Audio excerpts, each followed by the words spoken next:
easy shot, an hyper fast flick, and yeah, it does blind us sometimes because we think, wow, this guy is so fast. I want to stop hearing casters say he's so fast when he misses. It's not impressive to miss quickly. I don't care about that. I want to see him hit and be successful consistently, because that's what was so impressive about him when he jumped on the scene, the consistency that he hit those shots with. I don't care how fast they are. I just want to see them succeed and be delivering the frags that his team needs in order to just have a reliable expectation out of that kid. And Maui, I want to pick your brains a little bit more about that Xaz interview, because a huge props to you. It was in French. You translated it yourself. Any takeaways from that? You were saying, he's not totally content with what G2 have been showing thus far.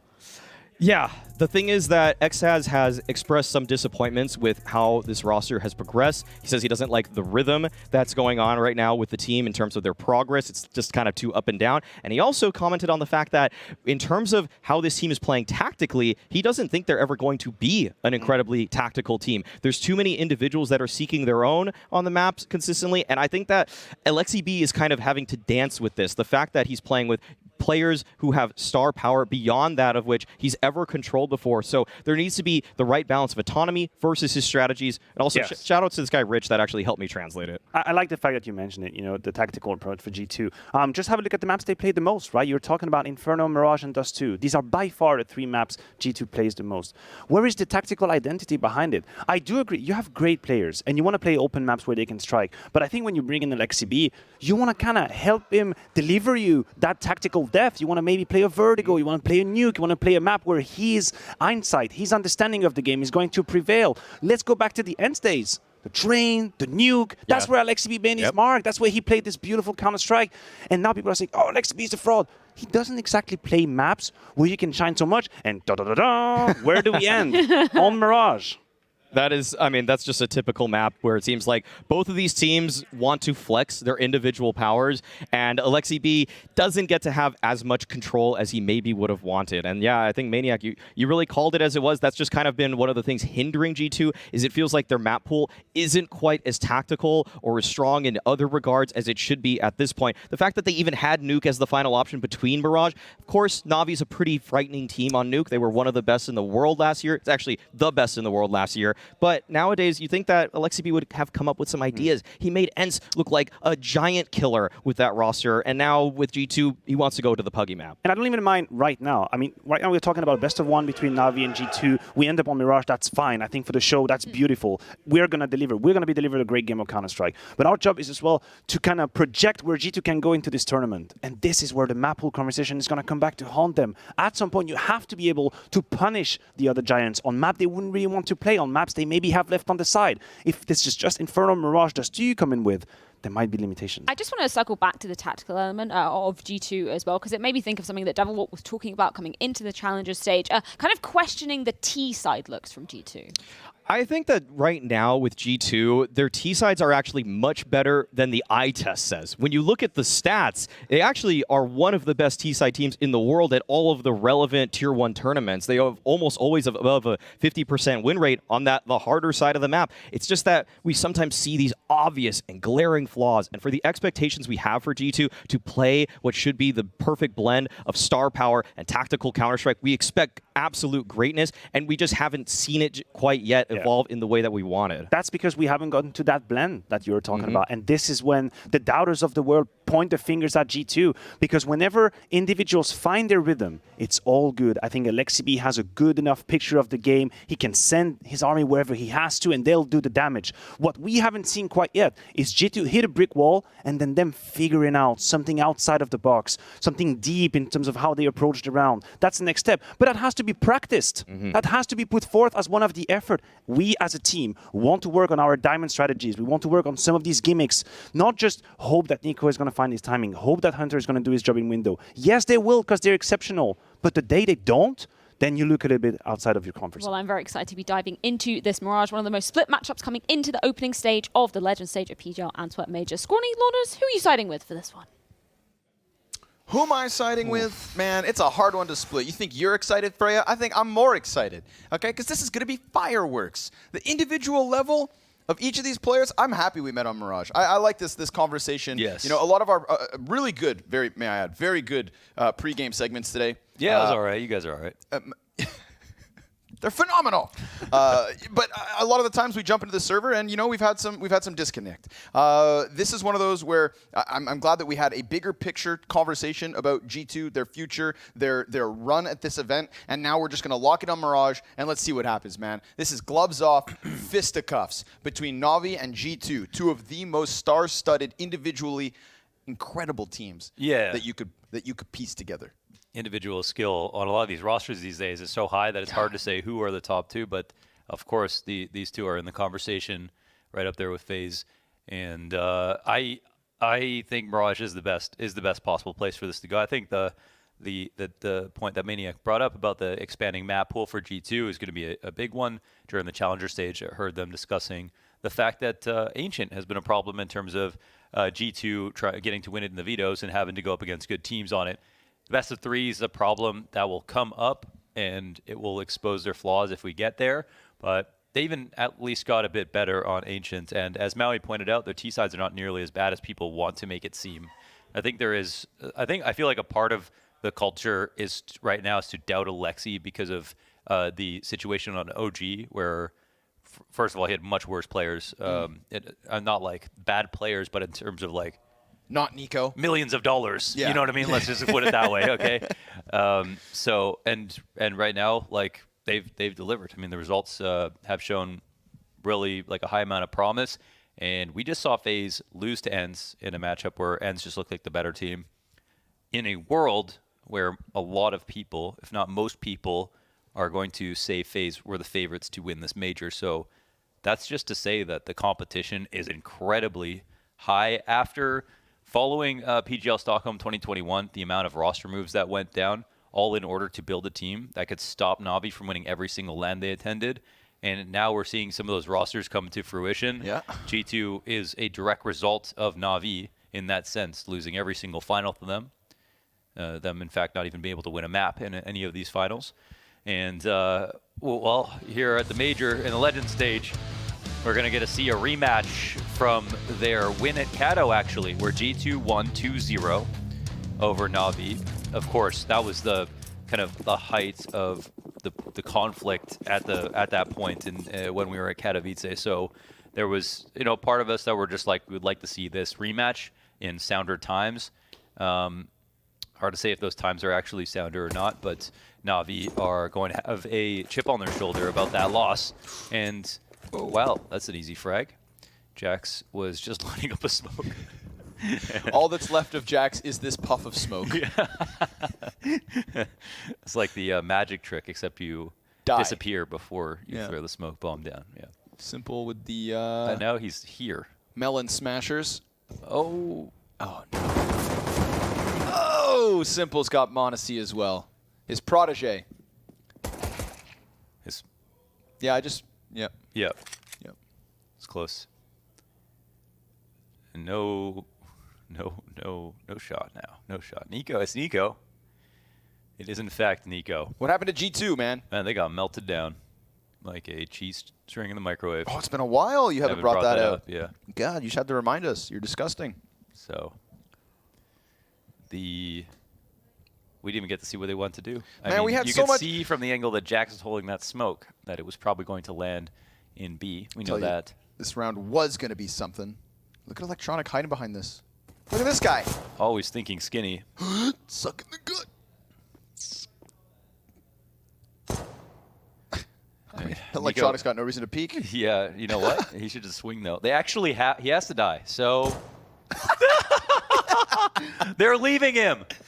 Oh, my God. He can't go plant. Now they're literally running away. This is genius. 10 seconds left. 7 seconds left. They're all hiding still. He's going to run into the site. Oh, okay. They're going to knife him. They're Yeah. going to knife him. Oh, he gets shanked. Oh, by everybody. Skewered between Simple and Boomich. got No gang bomb knifed. plant. No way. Oh, dude. That's actually a huge Electronic mistake. jumping away. That was too funny. So they don't lose anybody. They knife him as he's planting, and no bomb gets planted. And they don't lose a single player on this round. And we just spent, between the analyst desk and us, we spent like 20 minutes painting up why this was going to be so exciting, and then we get the flattest pistol round of the day. I thought it was the best one, actually. From certain perspectives. Yeah, I guess it depends how you look at it.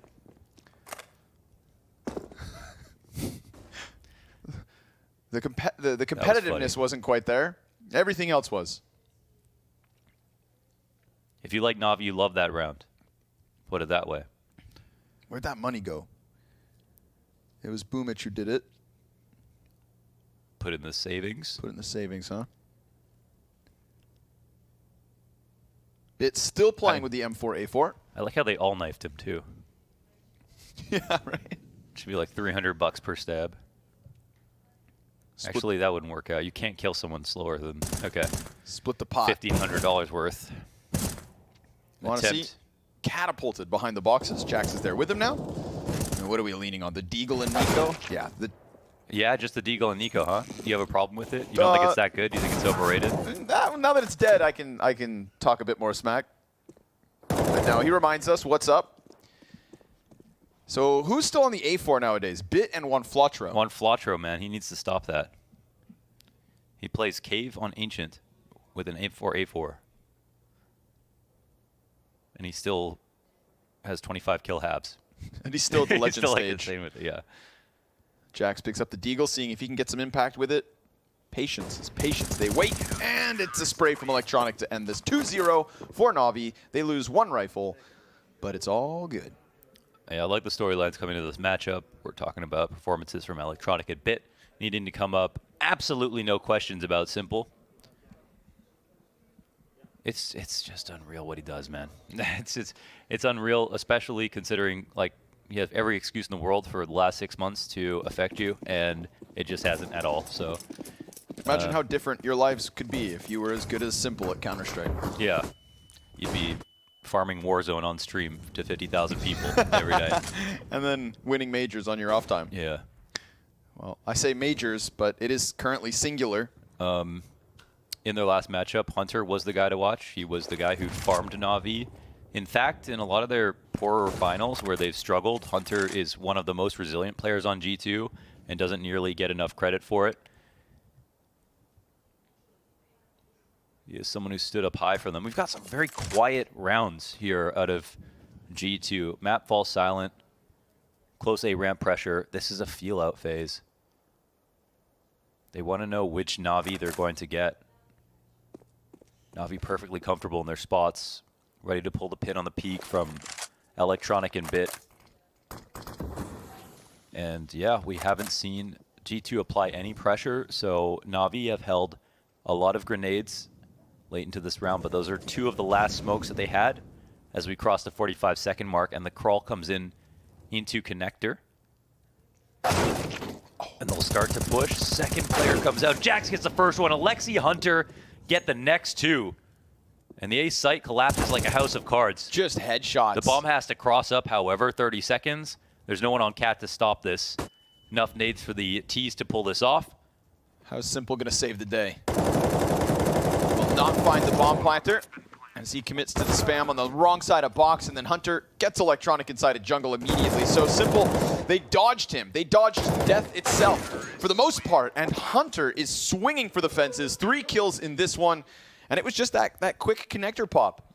There was Not a chance quick. from the cat hold. Oh, but you mean, yeah, from the point just of like execution. the explosion of frags. But that buildup was that was like the first 4 episodes of a season of Breaking Bad right there. How slowly they worked on the map control just to test any type of reactions, see if NaVi got scared or decomposed their setup and pushed in spots where they could punish it. Nothing like that went down, and NaVi got punished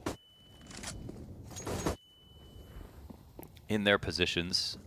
Not a fun way to lose a round. That was G2 looking like a bit of Cloud9, actually, with that approach. That's a scary thought. And again, kind of another quiet round. Actually, mid-control won so early. Big emphasis on Jax here. Electronic will take him down from Palace. 6th kill for Electronic. And in that momentary pause of action at the A site, we get this peek into mid, but the peek will net Alexi B a frag. Molotov lands on top of him. Bit will get the kill. Simple trying to play inside smoke with the Deagle. Oh, but Nico actually gets by. Perfecto will pick that up, so no problem. Perfecto with a second, in fact. Mondesi trying to turn it back. He's got Bit right there on the jungle. Simple trying to peek around, and sure enough, he ends it. NaVi right back to winning ways. Well, yeah, they pick off Jax trying to run across the balcony. He's there to clear out a ramp and also can clear out under balc. Rifler peeks and takes him out. The attack is slow past that point. J2 are playing in a style that not used to seeing, which is kind of interesting. But so far, NaVi are chilling with that. That's one good round out of G2, very solid, into a straight-up loss with no bomb plant and now no money.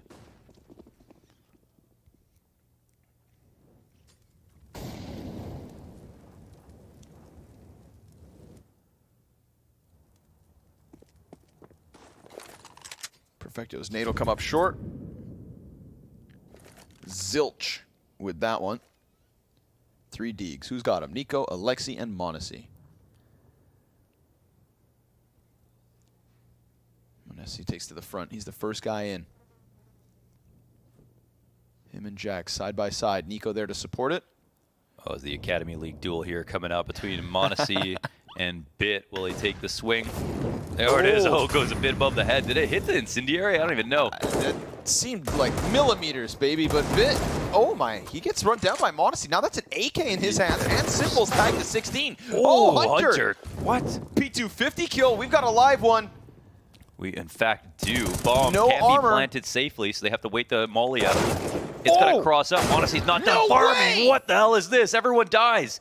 They win off the pause and pounce into the site. Stylistically, what's going on here? They're using some similar plays. Bit had no idea what was coming. m0NESY took his gun and killed everybody else with it. I mean, that one's just nonsense. This is a calamity. Yeah. For the second time today, we got a team Jesus. winning with unarmored pistols. Yeah. Vitality and now G2. I don't know if they've tapped into something, but like seriously, their game plan looks so directed in a way that's tailored just to NaVi specific style. I'm not exactly sure. A new G2.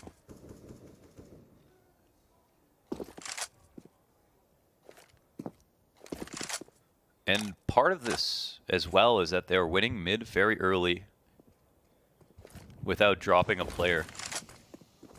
So if nothing else looks good, that's something that could work universally throughout a half in a multitude of ways. NaVi will not be shy around mid in following rifle rounds. Be very common to see Bit taking over ladder room control and up to 3 riflers inside of mid fighting. Simple as well.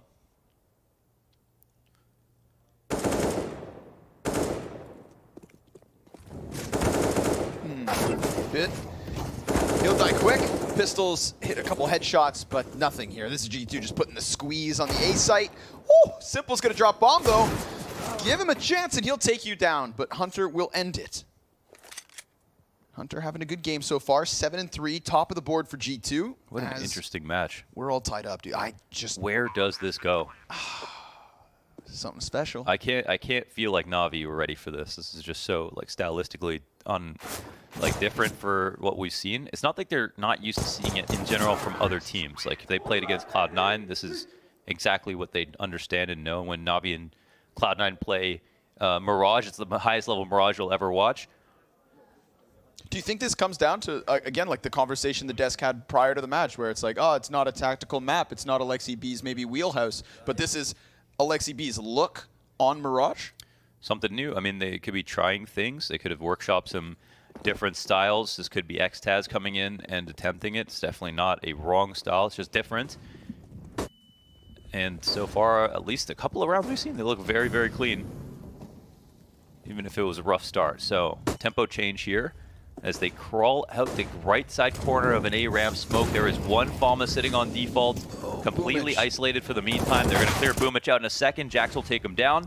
The routing is perfect. Everything else has been mollied out, so the whole site is compromised, and Hunter will get caught off. Bomb plant will come down early, and the CTs are just ready for any other lurks.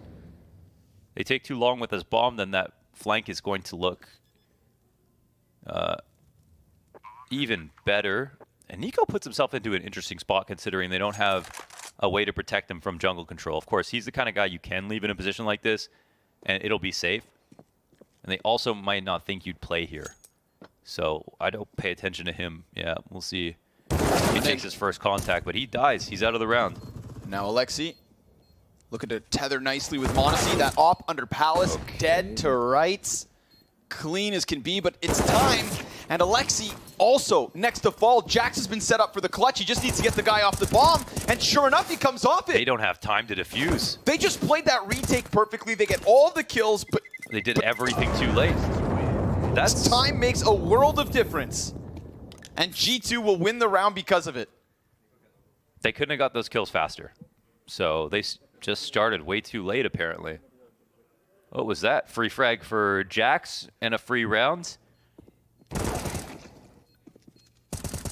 Wait, they let him back in? Like, they got the awkward down under Balk, no kills. They got Nico right away as the loose piece, front-facing, ready to take contact in front of connector. Only one player watching CT, and that's when that player dies, Diffuser gets off it. And I like the makeup of this round as well. Again, just pouncing on the fact that NaVi have left them middle. They will not leave free space on the table. Now what they can potentially expect is a late aggression to try to take over mid in 20 to 30 seconds. They've gone underpass and they're still waiting with top boxes control. There's not going to be any mollies inside of window to take out Monacy. As long as window's not smoked, you can't even line that up safely. Bomber rifle set up here. Oh no, he shoots Perfecto's leg. Team damage, not great. Perfecto's still going to go for the push. Oh, and He with still that, wins. he gets Jax. Even though he got off. Oh, props to Perfecto. Pressure on him applied by Simple. And he's still able to do his job well enough. If there was a second player in there, could have been a different story, but the one and done is all he needs. He falls back, and we've got G2 looking to reclaim from a man disadvantage. Bit and Electronic just going to hold their positions to the end of time. No, not even. Bit actually gets aggressive, makes a proactive move, finds Monacy on the doorway, and then just goes right back to where he was. Like a haunted house, the statues move when you don't watch them. And now Hunter, 15 seconds. There's 15 seconds left. And G2, they're just walking around. But yeah. Alexi's going to get the kill towards the B site, but I mean, the bomb has to be outside the window yesterday. He could plant for no time, went the wrong way. Oh my god, it. Jesus Christ. What is happening? Oh no. What is this? These are, it's a different look, but there's, I mean. They're both like, they're both, what is, they're both like so confused about how good each other are. I don't know. I mean, I don't know. That's like the minimal amount of resistance. One late retake for NaVi. One round where G2 just run out of time. I mean, they're scaring themselves. I guess. I wanted to believe that G2 were actually coming into this playing pretty well. Super late frag from Bit, and then suddenly, killing Monacy inside ladder. That just they have no idea what's happening at all. They could all have start stacking. Pushed off of that split. Oh, let's try to make sense of this. Surely they just need to warm up or something. Yeah, we're We've seen some good stuff. I mean, it's a strange one. We're crunching the numbers. We're tabulating. When we get an answer, we'll let you guys know. Simple on the AUG. Best gun in the game. Ooh, great grenade damage. Electronic chopped down to half. And a smoke at the top of ramp. So those prying eyes of Monacy smoked out. Simple. Nice angle. Not one you see too often.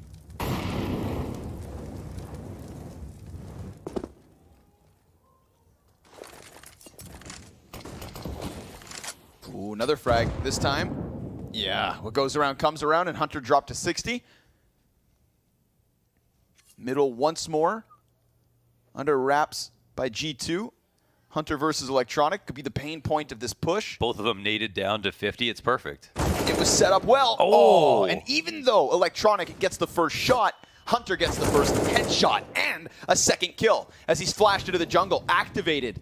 As they look for more, we've got Simple pressing onto the murder hole. Perfecto already holding the gap, but it comes down to Bit, and he needs to be the difference. Jax sees him, sweeps him away, pushes bomb into the site, and this is so comfortable for G2. Another slow round, another meticulous move, and one that hinges on Hunter. It's always a bad sign to see people like running out of time and like beating themselves, because that's when it looks foggy. But outside of that, I think we've seen like a pretty fair few quality rifle rounds here from G2. Another sound attack.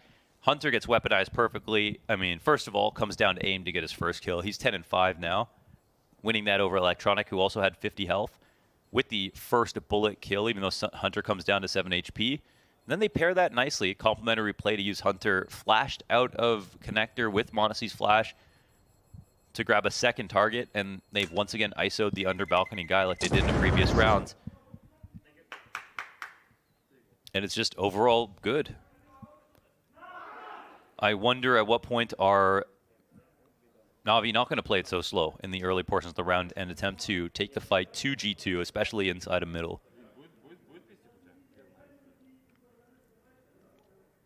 It's done all right in Cat, but just by himself. He's the guy fragging for NaVi at the moment. Double up in window to take over ladder room control early. Just pistols though behind Simple's AUG.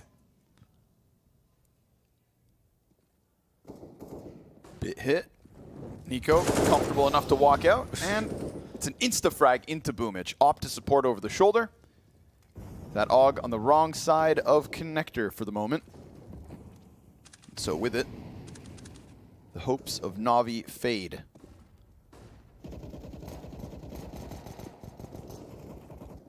Alexi with the late play, gonna find Electronic jumping into the window. Yeah, ooh, supposed to be easy. A little bit more labored and Simple. He's gonna escort his teammate to go grab that AK-47. 2 weapons can be moved forward into the next one. But this is G2 reaping their rewards. I like how they've kind of been building out a way to get faster and faster. I mean, there's like metrics here that I'm just thinking, you know, G2 have the better ideas right now than NaVi. They've taken mid control when it's been free constantly. They haven't overthought that part. They go for it, they grab top boxes. There have not even been late re-aggressions towards middle from NaVi, so that's already a huge win for the T side. And then the connector pressure later on as well. They've performed these attacks in positions where NaVi have to fight without being able to throw counter utility, which has also pressurized them. And all these things would lead me to believe that NaVi want to either attack these ideas early on or try to find out with double pushes on extremities of the map what is actually open in this spot. But I don't think the CTs have advantages all posting up on certain off angles and waiting for the explosions to come their way. Especially not right now versus G2, who are definitely playing well enough to win these fights. But now they're, getting faster. Oh, Hunter very quick into the ladder room, but Electronic, he catches the next player off. It's Alexi between the 2 mid smokes. Hunter not going to be allowed to be comfortable, but the grenades don't really affect him too much, so he'll lock into this one, and we'll see what G2 do with him. He's a hook in the side of the mouth. Absolutely. Powerful outpost. They lose a player. His rotation into B is something different. Like, that won't be easy to do, but it does affect the CT positions. As we get to, we're sitting in get right. You can't float on the opposite side of the get right pillar, which was one of the best angles towards window. So Bit will now start to walk back towards that side, and Hunter will look for the attack, but mostly just to try to scare him. However, Bit's got it. Yeah, Bits wins. Jack's able to cross to the first set of windows. We've got 3 CTs inside sight. Perfecto down beneath it. As Jax tries to stomp his way through, he gets shut out. And Nico, nice jump right into the windowsill for the trade, but it's little. It's way too little, way too late. NaVi, stellar hold. Really does boil down to the Bit versus Hunter fight in jungle. Yes, he found that timing. Bit wants to both be aware of the B Halls fights that are coming his way in just a second, and also the fact that they know that someone slipped into the ladder room. And Hunter throws his kit, both because he needs to protect himself from connector, But he also wants to let the B guys know that he's coming, because his goal is to just draw their aggro while most of the players from his team come out of the B halls. But Bit wins that duel nice and early. Buys right back. The battle continues, and the bloodbath this time leans the way of G2. Maui, did you see how fast that was? And Simple, looking to get him while he runs. No! Holy yeah, it wasn't that fast. Modesty, blood from the sky as Alexi gets back with the headshot into Simple. What is that? Wow. Oh, Bit. He'll shut down Hunter, so we're right back to the 3v3.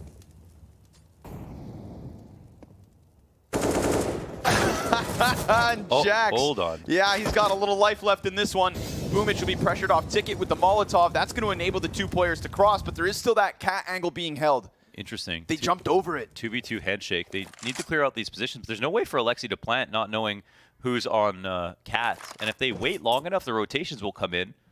But this is all because of Perfecto's info. Now, what's crazy is that Nico might score a rotation kill because they jumped through an over connector. Bit Boomich thinks there's no way someone could have crossed. Oh, Nico went airborne. Wow, that's a really great mid-round idea, executed perfectly by G2. A read on the situation that could net them the round entirely. And it's all because they were worried about someone right here in this spot, so Perfecto doesn't even feel like... And the trickle down from that, Perfecto's waiting for Nico to peek right side jungle. Alexi was planting in an angle Perfecto could have easily stopped. Yeah. But he's just more concerned with jungle. The trickle down effect here could very well cost NaVi their 6th round, because without the anti-air of Simple, Nico jumps over the gap. It's enormous. It's the whole reason NaVi rotated. And he gets no opening. Boomich think he's safe. Wow. That's a cool mid-round. Love that. What an insane round, actually, between the Modesty opening into the Simple's flick. That is... I know Simple has unlimited flicks that look unbelievable, but that was actually one of the best. Like, he's blind, snapshot into... I mean... What does he even see? He saw him, got flashed. And just feels it. Could totally just figure out the trajectory from that alone. I mean... What? Yeah. That's generational talent in one flick. That's the best in the world.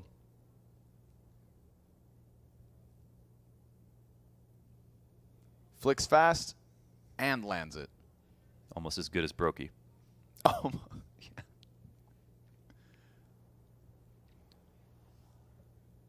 Attack pause from NaVi.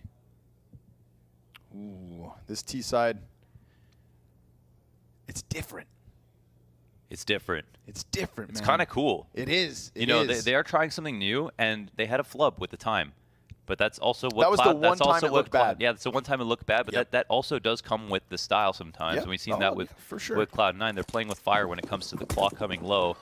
But this new idea that G2 are bringing, it does seem like their players are comfortable with it, which is not something I expected when all of Alexi's teams and all of G2's players, even before Alexi, have played very fast CS. Jax looking to just chase down this A hit, but it's a double from Boomich. Underneath the palace is where Nico will end him. Electronic's going to fall down into the sandwich, but he gets spotted, and Monasty's able to recover that. Oh my god. 3 versus 3 back for G2, despite Boomich's opening double. Bit puts shots through smoke, nothing. Simple creeps up, no one. And the Ticket player is about to swing.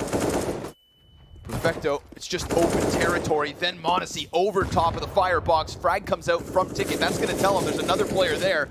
And Simple, he's trying to find his way, his path, his routing into this situation. Can he save Perfecto? Can he just win the round on his own? And Perfecto's smoke totally misses.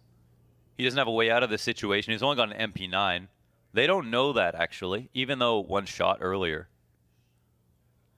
They could think that's the one who died. They don't have utility to force him out either. Lots of incentive to try to wait. Nico's going to make a swift move back towards middle.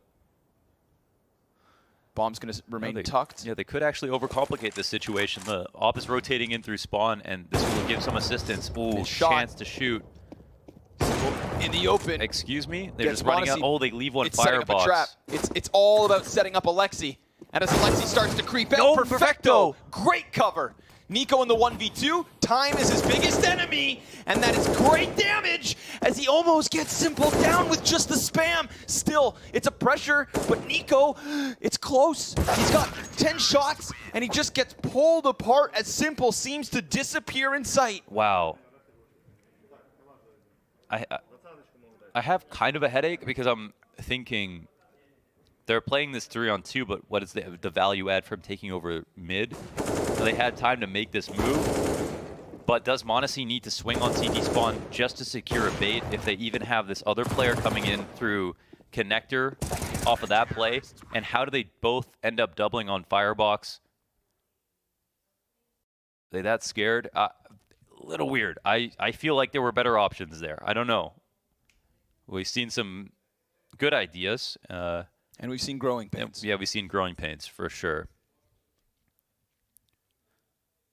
G2's But I second mean, attack. in Simple's mind, that's free. Even if that is some kind of bait. That could have worked. Obviously, Perfecto was watching it. But that was the whole point of Simple coming into CT spawn, was so that Perfecto had a way to fight and approach that situation differently. And for about 30 seconds, Simple didn't feel like he could move. He felt like he had to stay around his area. But then he saw they were giving him space. So this game continues to be close. As close as can be by the looks of things.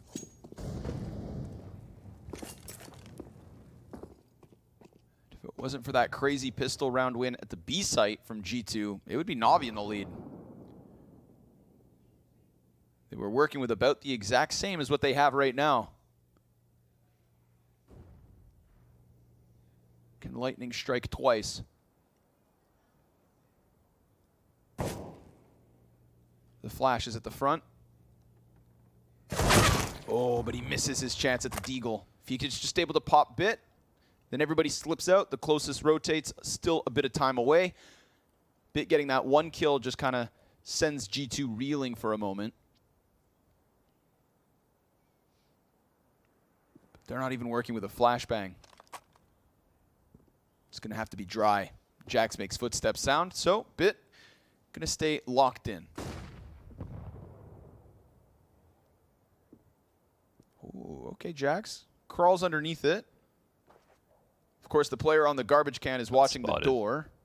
And there come the kills. They are able to exit, but with no frags, it still just feels like a matter of time. Simple's cover gets into position, and it is all good.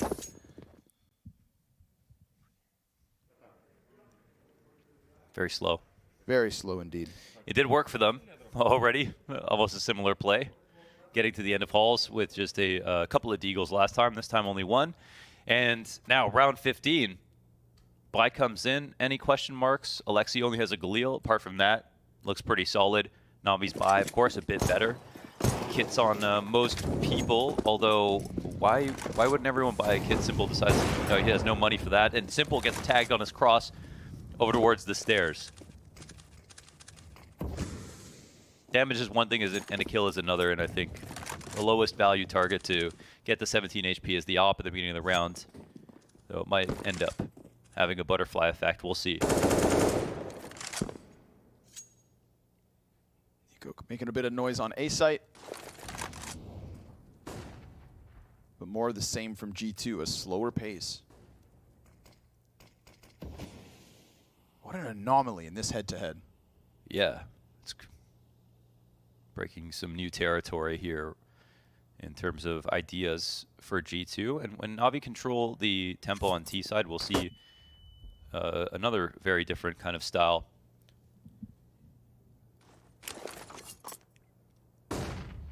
An exploratory Monacy finds a first target. And Hunter will get spotted trying to fall back into underpass.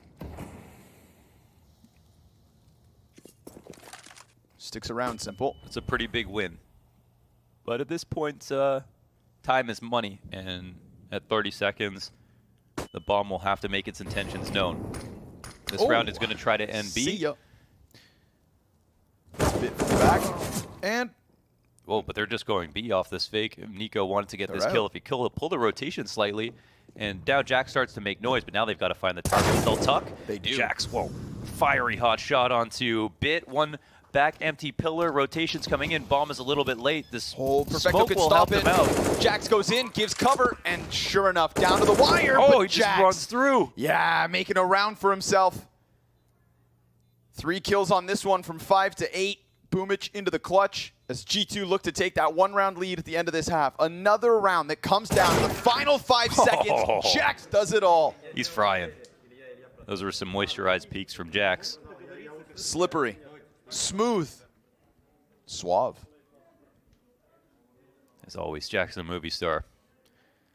Cool. I mean, definitely not what I expected from G2. Any kind of close half, I think, is fine, you know, for both of these teams who have some reps versus each other, no Mirage versus each other. Probably spend more time splitting each other's Mirages than anything else, honestly. And yeah, now that we swap over G2 CT side, of course, it can't look the same for them from what we saw in that first half. But will they bring that same kind of energy? Are they going to be more timid around mid? Are they going to play back and have a lot of off angles like we saw NaVi try? Questions. Time for answers. NaVi gonna feel like they can just take the gloves off, finally play their pace. That molly was spectacular for this setup, as we can see the one spot that they were looking in mid, but the overstack over to B is the right idea. Alexi with the clean 1 tap, but then 2 kills back, and remember, Nico's still here, and they forget! Oh my. You want to talk about clean? Both of those. Just clinical executions, and Nico continues on. He loses Monacy, so it's going to have to be him or Jax, and Bit takes it back. From the back door, he comes outwards, and it looks like NaVi, they just want to leave, man. They don't trust this place. They want to get the hell out of here, and Jax is going to realize that he's 2 steps behind them. NaVi sprinting to A, Boomich in jungle, so that's going to cut off a killer piece of the rotation. Can Jax get this kill before he slips through, or does he take the long road?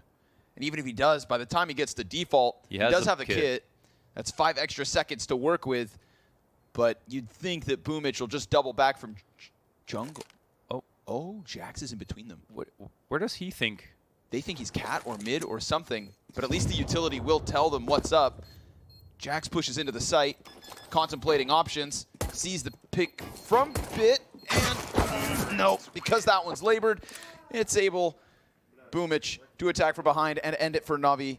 Whew, a pistol for NaVi could bode well. I'm trying to figure out where Boomich would have thought he could have been in that spot. Walking up connector in through jungle to peek murder hole or something. Anyways, oh, here's a spot where you thought it is just incredible. It's amazing. It really is amazing. And they have 3 in the B sites. Alexi with 1, Nico with 2, and that's not quite enough. Bit is having a great game. 16-7, impact can be felt, absolutely.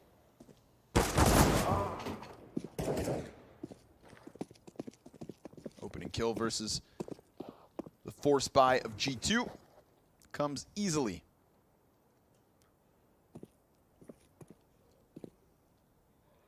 Hunter going to stay tucked. That B site wide open for the taking.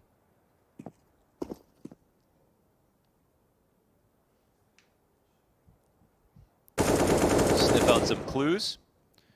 Takes Jax out with a couple of nades around the belt as well. Little added bonus. Utility starts to trickle in around mid. Curious to see if Hunter holds his nerve, whether he waits or makes a play. For now, he sits.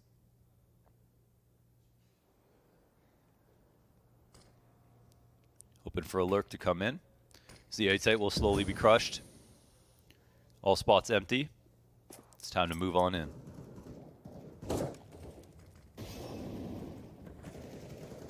All this has been given over now as well. Had the stack sat, then maybe, just maybe. But you know, move it into the next one. Why not? Deagle CZ Scout could be enough For now, this game of chess continues. Really is a game of chess. They're looking for clues. It's not bad CS by any means. It feels like a title fight a little bit with the amount of feeling out that there is. Now, the NaVi T side going slow, that's not a surprise. That's not a surprise at all. This one a little more normal. But I do like a G2 that's willing to work harder for some of their rounds.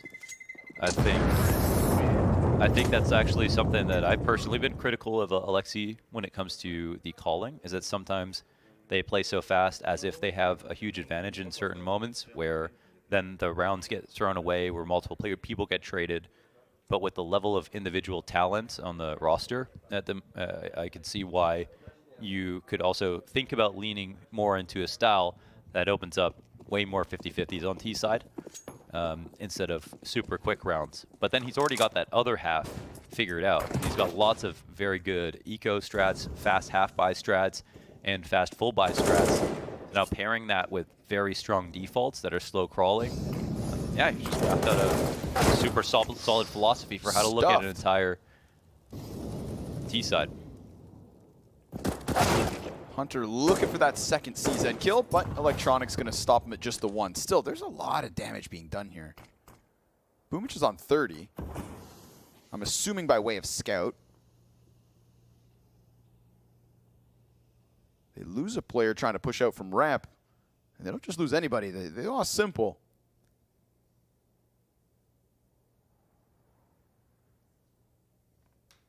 Alexi tries to take that same place. The gun has fallen too far away for him to pick that back up, so he'll concede it and play with the Deagle. Unfortunately for Alexi, it's going to be Nico to try and help him, and that's 34 health. But Monacy's coming back with that scout and could still get here in time. Bit looking for something, and sure enough, it is Nico for basically free. Ooh, fire on the feet of Alexi B. Means he falls back into the corner of this site, and Monacy's just not being given any targets to work with, so eventually they get their headshot from Bit. 20 seconds on the clock, and the scout just looks to hold cross, but with the flashbangs, it's perfect. Connector guy smoked off, can't stop that front plant, and Monacy's going to take further damage. So a nice slow squeeze from NaVi as they earn themselves a 10th round win, leading G2 by 2. And then we'll see.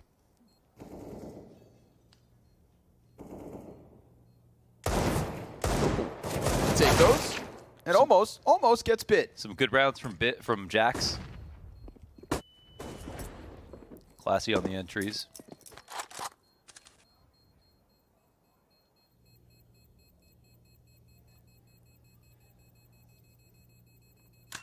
NaVi came into the match and like, why is G2 fighting our whole flow? They look just like us.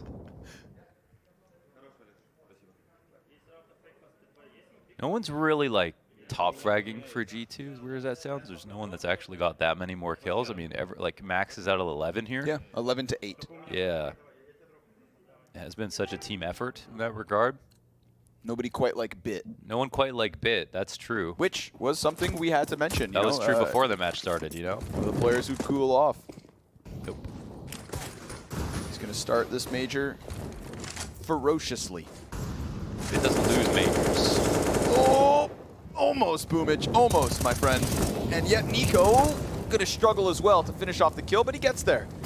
With fire on his feet, he continues in connector Bit. Oh, there is no way Nico's going to expect that he didn't see this. But he kills Simple first, so probably well worth it. 4 versus 2. Perfecto not able to catch Jax as he just slides down the ladder. It's being held by Monacy. Remember, a quarter HP for the CT Opper. Yeah, well, they know where the bomb's at, so they can expect it to be recollected This soon. is what they want. They want that Palace peak. But, oh, Monacy gives it up. That would have been the perfect chance for Perfecto to come out. Bit kills Jax underneath. Oh, That's going to draw the attention. Monacy, he is split between 2 separate worlds. And now down to 3 HP, so the Molotov should end him. But Perfecto catching him on the cross means the 2v4 to the 2v2. Hunter comes in for this fight. He's got Bit up close, and still they have no bomb. That's the biggest issue. Perfecto will be smoked off. And with both counter-terrorists on the other side of this, He gets confirmed, shot at, and still able to almost slip one in. He's so concerned about CT, but there's nothing there. It's here on Catwalk that aleXiB is standing, and he gets caught off by that, so G2 closed the distance. Yeah. Well, I mean, leaving the bomb is a little weird. Sometimes you leave the bomb in vision because then the CTs react to it. Like, they'll play a little differently. But they kind of had to get that back in that spot with the amount of time left over in the CTs, both in positions that were hard to get to. That round was almost handed back to NaVi, though it got a little sketchy. m0NESY was probably doing too much. Jax could have had the underbound cross, and he could have had Palace, and then they were basically fine.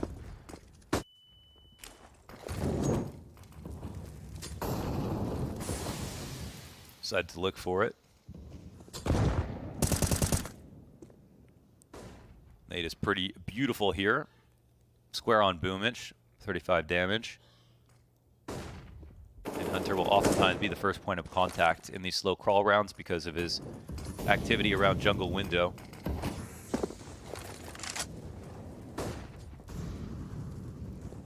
Very heavy lean from the CTs on the A site. Even rifling on m0NESY here, sitting on default. Oh, Nico, he wants this fight. Jesus, man. Oh, bit tucked into the corner of it. He searched out everything else and knows they must have escorted somebody. Oh, You can feel that. Gets him in the gut. Man advantage here for G2, who are basically out of nades. 3 flashes, 1 frag. Yeah, surprised to not see any rotations here. They still got 4 on the right side of the map, and Hunter will find a frag. There still are 2 players that will not tell them that B is light. aleXi sitting solo at the moment. Boomich could still figure this out. Yeah, they're walking up on him. Let's see if his gun sticks out. He saw that. Yeah. And now he's going to hear the market play as well. Gets the guy back on bench. Remember, Hunter 8 HP after his fight. And so that bomb's looking to just jump outwards and get itself planted. Simple. Not going to see this as Hunter just holds. We mentioned the lack of utility here for the CTs, but a couple flashes could just get that retake under wraps. Nico's going to be coming in from middle. The only guy on Catwalk. They're worried about lurks. Electronics up in the apartments waiting for some kind of a flank, but that one's not coming.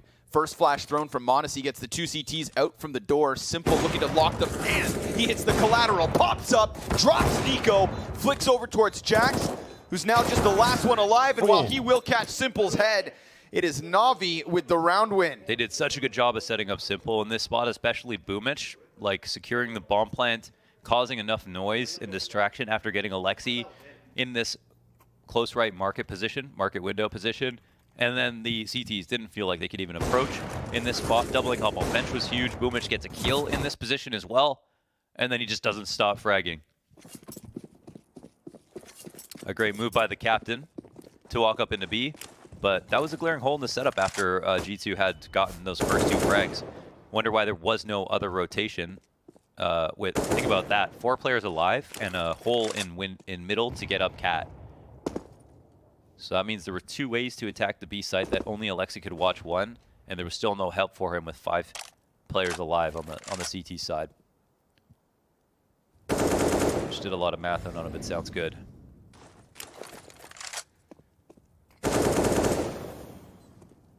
No magic on this one from G2 either, so 3-round lead.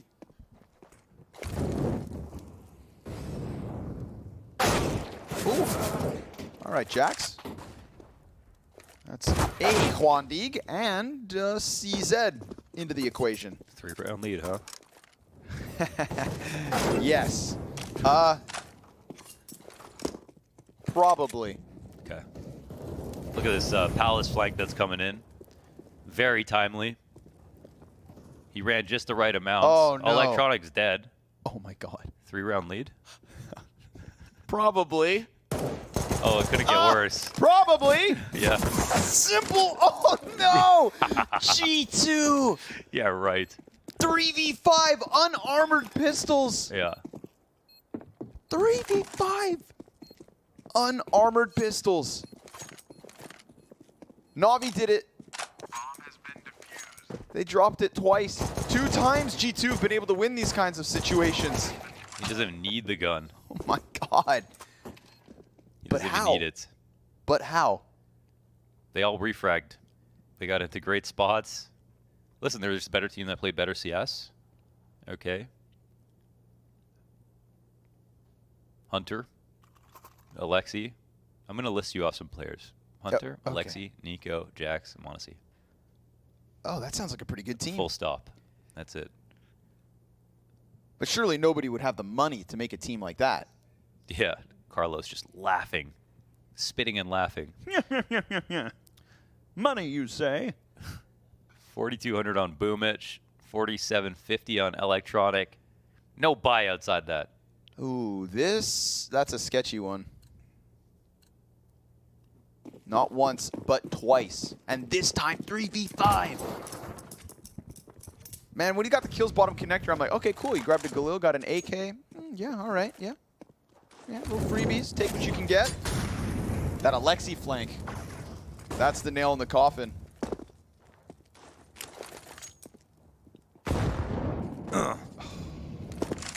Perfecto. Dunked on. Ooh, G2 making this interesting. Appreciate the bravery for Alexi to be playing in the B site almost solo all the time. They have Monacy here on Cat, but that site was right for the attack. I mean, you scared him a bit with that initial grenade.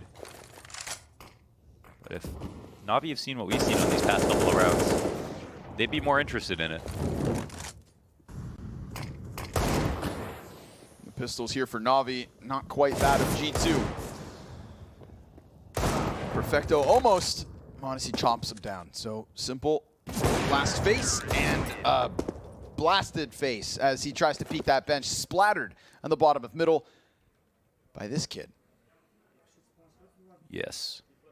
Now the youngest player at the major, now that Techno 4K has been eliminated.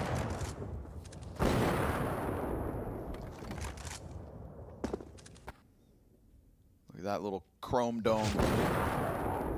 Right between the eyes. Whenever I see Moses, I get that mad too.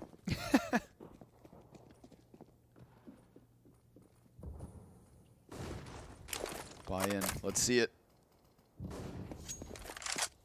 G2 with a little bit of magic. Tie this game off because of it. Let's see if NaVi can survive the test here. Smokes come over. Yeah. Like a G2 being all over middle. Let's see if the late lurk has anything to work here. I don't know if Bit threw any grenades. He's going quick. Tax coming in. Oh, Nico made sound. Bit hot on his heels. Oh, and Oh, he watches for it and still loses. Jax able to get Perfecto from the top of Ticket. That's the bomb carrier stop, so the round slowed down for a moment. Boomich looking into the jungle, and Monacy's going to end him right then, right there. Jesus. Alexi's nade dunked onto Bit, and we have a 2v4. But we've got Simple on the server. Electronic trying to stay right next to him, trying to stay tethered, trying to stay close. Monacy backs up, and now suddenly the two Ts are taking different fights. Electronic, there's no repeat there from Hunter, so a bomb plant made possible, and Electronic can't finish the second. Simple comes off that plant, gets his first kill, 50 health in the 1v2. Oh, Simple V2, AK at his feet. Puts the smoke down to give himself some room.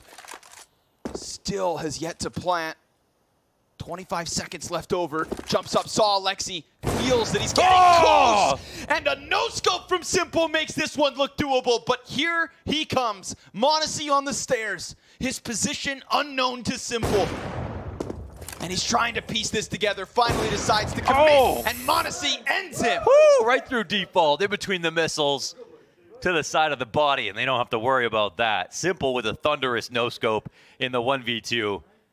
The tracking has been extraordinary. Barely needs any information at all. He jumped up and saw this and read the walk perfect. I mean, he is just so terrifying. So sick. But Monacy equally so here. The beautiful counter of this position. And actually, what a round. Swings the economy in favor of G2.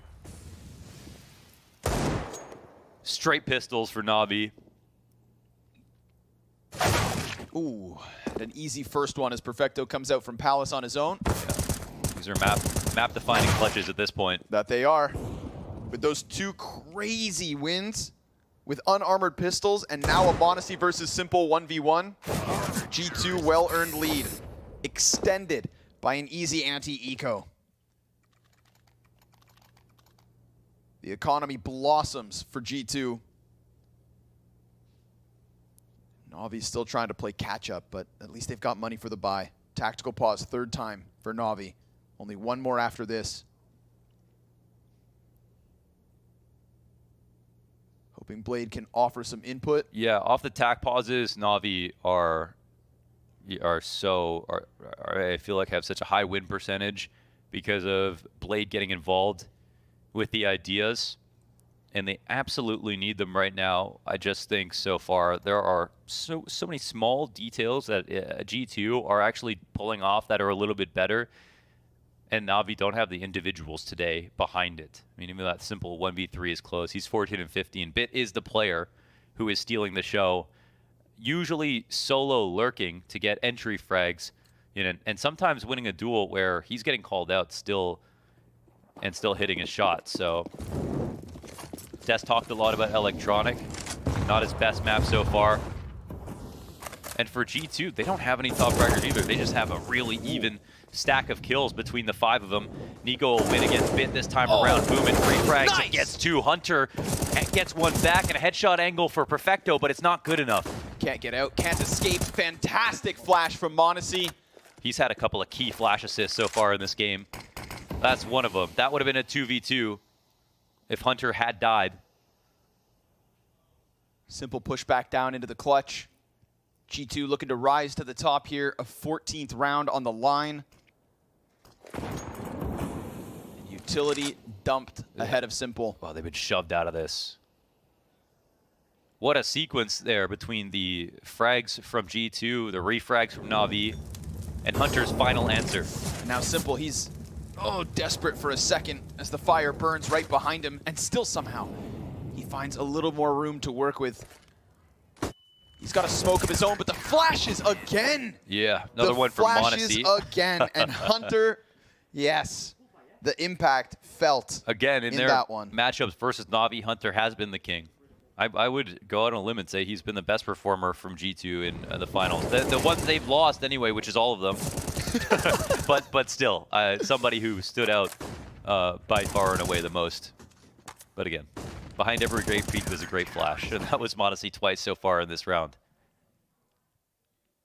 Kiss on the fist for Jax. Keep the morale high as G2 are now on fire. And 2 away. Drawing blood against NaVi in the opening match, the opening round of the Legends stage. Nico kills Boomich, but Perfecto finds Hunter over towards that B site where the bomb currently is, and everybody from NaVi leans. At least what's left of them. They lost their top mid player in Boomich. Does Nico want to take a chance? Oh, smoke spam. Nearly catching Alexi B off guard, but Perfecto's like, yes, shoot back. Yeah. I want this. Simple beat. Nico tries to tuck his head, but Electronic's there to just jump in, take that space, create more of it, in fact. Oh, m0NESY wishes he was in spawn for this. Now has a harder rotation across the window, but they're the ones who don't want to peek him as well. It'll take him a little bit of time to No get back way to he's coming into this. Yeah, he's just dead, actually. I'm Done. surprised he makes that rotation, considering all the connector presence we just saw. There was no way for Jax to stop this cross. He'll get a kill. However, dude, Jax has 100 HP. They're running towards his side of the map. And he has to figure out if they're going to read the HP. Alexi's down to 45. He's playing twirl around, starts to mock over, and Bit will catch him off guard. That's his 24th kill. No chance for Alexi now. No, this one fizzles out. And with that, NaVi put an end to G2's streak, extinguish those flames as quick as they ignite. With the 12th. A little bit of a B-lean, not only with the kill inside of apartments, but Alexi getting dinked, kind of drew that rotate over. That's why m0NESY was out of position. NaVi was still a little life left in them, it seems. Yeah, m0NESY's rotation was a little bit weird. To crawl through the hole? Considering, yeah, I think that he felt like he had to take a risk, which was probably true. But with the Nico dying in window to the pack at the bottom of connector, that's like a free spot for the Tees to go to. I guess, and of course, it comes down to somebody walking up through con and going into jungle. So, wait. Whoa, whoa, whoa. They're on ramp. Okay. Yeah. Enough crazy stuff has happened. Didn't for a pay, second. I thought he was in BF still. I was just talking. No, it's I all really good. talked that long, huh? What Yeah, the hell? no good. All good. be a sigh of relief for NaVi. Now G2 take their third timeout, so each team sitting on one more as we get into the last 5 of this one. I'm hyped. Yeah, now that we're in these final moments and the streak is ended, it's a 2-round game. I mean, look at that 8-point font on the notes with all the highlights, right? They're dead serious about winning this another tack timeout. That again, off the tacks, NaVi are fierce. They just won that off attack, didn't they? Yeah, like you said. Big blade. He's been anchoring this team, centering them. Scouting the talent. Yeah, he's a no bullshit coach. You ask him a question in real life, it better not be funny because he's not laughing, even if it is. Here we go, back into the action. A warning shot whizzes by Jax. Simple gets out of there real quick with the bomb.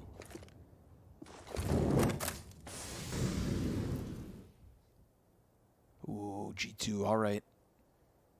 Again, off of their tack pause.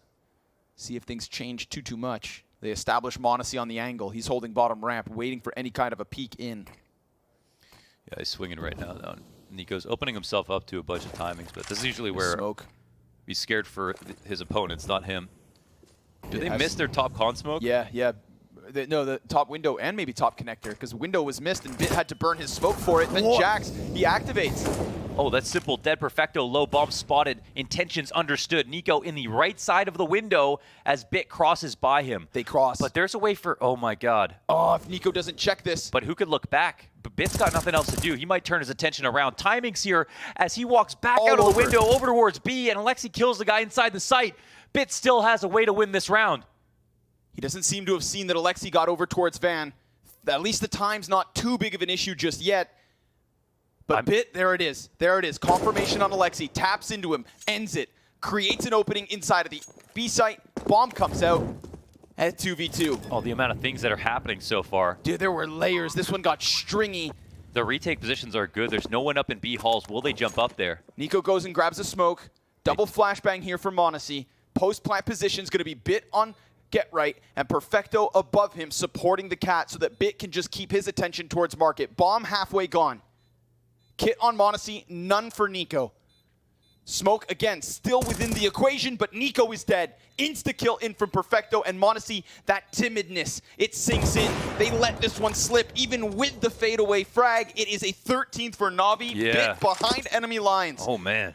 Just jackknifes that B site open, and the game goes on. I can't believe the timing we just saw right there. There was moments where Bit could have seen the barrel from Nico inside the window if he had turned around, just to check the smoke that he walked out of. I wouldn't have been surprised if he did. And then Nico as well, who, with the window smoke, had a timing inside a jungle. And like ships in a night, he gets by. It's impossible for him to know what exactly happened, besides the fact that there was a smoke in the window. And Bit all of a sudden was in the market. Can't put that one on Alexi. A timing needed to be called. And with that save, a full buy comes in from G2 to keep NaVi at arm's length. Ostensible amount of HEs here on the CT side, and 4 towards A, and this has been their regular setup so far. NaVi have a ton of presence inside of the A halls. It's kind of unclear exactly what they want to do, but it seems like Bit is going to set up for his lurk once again. 2 full kits walking away from the A site. Will m0NESY disrespect the space? Probably not. He's alone. Oh, Jax dies. They push off that flash. With that, we now have G2 sinking back man disadvantage. Yeah, they were ready to push on both sides, and m0NESY, he wishes he could join the action on B, but at least he could tell his 3 teammates to gear up for a fight. But Hunter still looks to go bolster that B site. Nico at the helm of connector, and Alexi B tasked with a massive challenge. Simple burns himself down to 60. Alexi's going to confirm it. Util starts to come out from ramp, and Alexi B looks to just tuck in here. He has no support, none whatsoever. I mean, he's just trying to hide, trying to minimize himself, and he just lets them walk in, kill everybody. There's nobody there on stairs to help. There's nobody in jungle to even draw attention away. He just hides and dies, and with it, NaVi take a 14th, Whoa. tying this game up. Oh man, they didn't play off the information at all. Hunter rotates out towards B after m0NESY sees deep into the halls, and they push the palace. They saw Simple with the op. They didn't see the bomb, I guess. But I honestly thought that that's a position where either Hunter can come in for m0NESY and push the B halls behind his op, take over control of it, or m0NESY can simply go deep if he really wants to and start to walk back to the Enterprise. Oh my god, what a flick from m0NESY. Okay, and now Hunter will have to try to save. He's got it. Well, yeah, it seems like he'll pull it off. With an op. With an op as well. Yeah, they're too far to kill him. 14-14. Do they buy? Oh, I don't know, man. Do they buy? They have 5K on one player. Yep. An op. I would seriously consider it. But it is one where they don't have to fully invest and they can still see odds of winning. That was tough such decision. That was such a strange move overall at the end of it. But the one thing that worked really well here that Boomich did was just throw that one flash over towards the B site. That was enough to get them to check on the extremity on the other side of the map if anyone was there. Since m0NESY thought an op could have been flashed into that position, that was calmed. I'm still so confused with how little Alexi tried to do. I don't know, like he should have either played retake totally, or why weren't they all there? You know, why weren't they all there? I feel like there was not enough time for it to be the B side at that point, but yeah, that was very weird. I have no idea. Well, here we are. What's happened has happened, and what can happen, we're about to find out. m0NESY hangs on to the op. It is the full investment here from G2, and the limitation's clear with an MP9 of FAMAS and lesser nades than their counterparts of NaVi. This T side, 3 rounds in a row. After G2 were on fire with 5. 2 rounds left to play, all the money on the line here right now for the CTs. And m0NESY's gonna open up. Immediately turns his attention back towards the B apartments. Alexi's gonna just clamber on top of the van. Yeah, they're not full committing off this. Nope. Bomb's starting to walk over.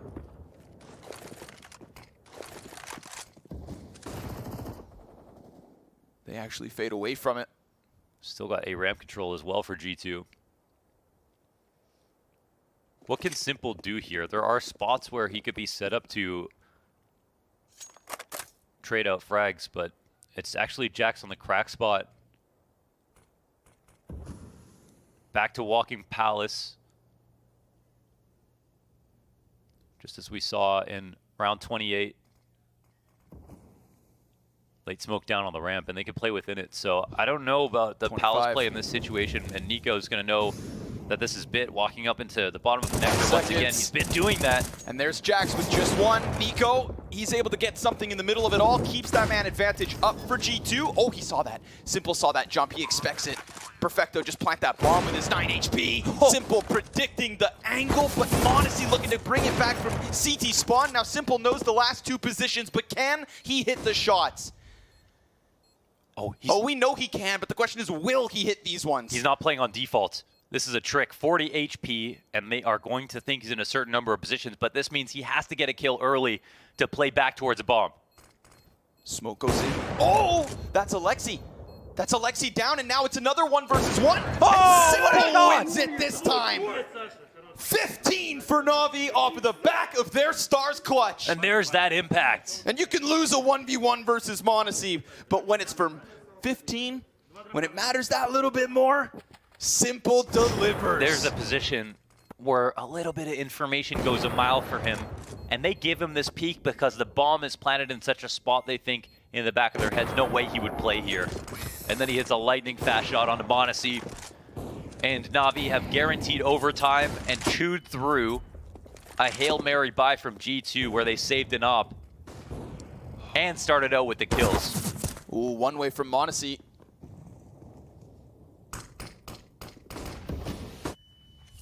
Loses his vision. G2 looking to force OT off the back of a 5v4. They're making something with the little that they still have to hold on to. They are. NaVi still close. The meta of this round's interesting. You know, they really want that gun at top boxes, but they can't get to it safely. They're playing 5v4, but you better believe they don't feel like it's over just yet. However, neither do NaVi. Even knowing they've got a significant utility advantage, rifle advantage, you name it. Still 4v5, it's scary. Looking to target that B site instead. Who's waiting? It's Alexi. Incendiary in hand. Hunter's up cat, but with an MP9. Yeah. And that's where the economic leverage of NaVi, a clear advantage. And Hunter, he's not even floating on the bricks. He could start walking back now. It's a different kind of lurk. They see Bit leaving, and Electronic is Nico coming holds laid out cat. middle. Nico holds cat, and with that now, everybody can turn around. Alexi just got shot in the head from Hunter. That's not going to make things easier, but still this crossfire for a moment it held. Man advantage, bomb dropped. 10 seconds for Simple to pull out another clutch, but there's simply no time. He smokes on top of the bomb, and G2 extend play to OT. Okay, we go to overtime. There are more questions to be answered. I think we needed God. overtime to solve, because this game has gotten really insane in some moments. Dude, Hunter almost killed Alexi. I know, that was close. Talk about nerves. Just starts shooting his own IGL straight in the face. At least he didn't have an op. Yeah, fair point. I try to paint this picture like, yeah, the cat rotate from Hunter. That'll definitely help Alexi. I thought this idea was kind of cool. I mean, they had a Bit who threw his kit as the underpass lurk, has been just doing that over and over again. And credit to Nico, he has been able to start winning duels there, and also takes out Electronic on cat as a late player who hasn't been used as a lurk before. So they try to draw attention away from it, and it doesn't work out. And now we are into overtime, which is entirely fitting. Yeah. For these two teams, let's see it. Oh, caught on the jump over, Boomich. Another nade death for Boomich, potentially, if he's not careful. Oh, next one's up. Sure enough, between the two frags, they find him. ISOing And then middle. Jack's also able to cut down that Palace play. Simple, he's just going to disrespect Smoke and try He's to looking get for ahead. Tempo. Oh, his gun sticks out. Alexi B takes out the opper, the clutcher of the team. The man who got him here. First OT round looks fantastic for G2. Total map control, total shutdown, no openings. Yeah. Boomich just wanted to sit there. You know, he just wanted a place to sit down. They said no loitering. Here's all of our nades, 3 CTs, and we're going to put some in an underpass to catch you going over to the right side in the first place. So targeted assault, and now it's Perfecto to go down, and G2 win the first round of OT, and it's a very good round. Especially following up from the last round of regulation that got them here. There are no timeouts left. No. And we've seen how favorable timeouts have been towards NaVi in performing this comeback.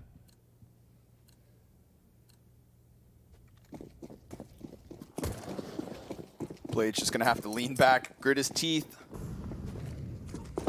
and hope that his players can figure this one out. A faster look towards the B-apps, maybe. Boomich not wanting to be on the receiving end of more grenades. Enough is enough. G2, if they're not going to have him push around, then maybe they go to him instead. Heavy mid presence from the defense. And if Nico wants to peek down into underpass, there are 2 players potentially there for the taking, but instead they bite back. Perfecto opens up. Unlike last round, it's NaVi with man advantage to start, but Hunter very quickly quells that threat towards top mid.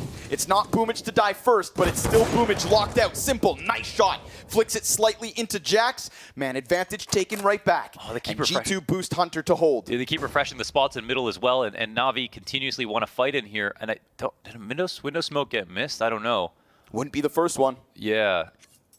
makes things a little complicated. Now there's an overemphasis from G2 inside of middle around the 40-second mark. They're probably going to start falling out of these spots, but NaVi are not exactly gearing up for their site hit, and m0NESY is now starting to get nervous about the thought of it ending A. It's a good suspicion to have. As we can see, the T's are starting to move back in this direction. Hunter got a key refrag inside of middle and is in a great spot to get another one. Should most certainly cut that off, but it's not a kill. It's just a tidbit of damage. And now all of a sudden, they're going to go flooding up through connector. m0NESY instantly killed. Hunter will still get electronic. Bomb's going to be able to cross. There's somebody hot on his heels through connector, and that needs to be Bit to stop it, but Bit gets shaved off. We're right into the 2v2. T-side falls back, plays Palace. Simple, in sight, holds on fire, and waits. We've got a frag and 2 flashes for the T's. We've got no more grenades for G2, but we have Hunter on 4 kills. And if he can pull out an ace in overtime to keep this flawless CT side going, then wouldn't that be magical? After all the ridiculous rounds that G2 can win, after pushing this to OT, is Perfecto going to be enough? They're not watching him. He cuts off Hunter. Time is of the essence. Frag goes down. Alexi sticking this nearly all the way, but Perfecto holds. Oh. And NaVi ties 16 each. Oh, Perfecto pulls up for the clutch in overtime. Wow, dude, man, Hunter just kept churning out frags at every single point in the round from a new position. Even when he gets shoved out of a spot after not finding a kill, he still continues on to kill the 2 suspects that he saw at the bottom of connector 20 seconds ago, but he's got no help behind that. Everybody else falls. What G2's antidote to NaVi pressing themselves into middle control was continuously refresh spots. Jack's coming into connector after Nico dies. Hunter on Cat, getting boosted up on bricks after taking his first peek at an underpass, and it actually is the right call. It was the late mid play from NaVi, but it was the individuals from NaVi in that one. Simple refragging m0NESY inside of CT spawn. Think about how over that round would be if he didn't hit that shot.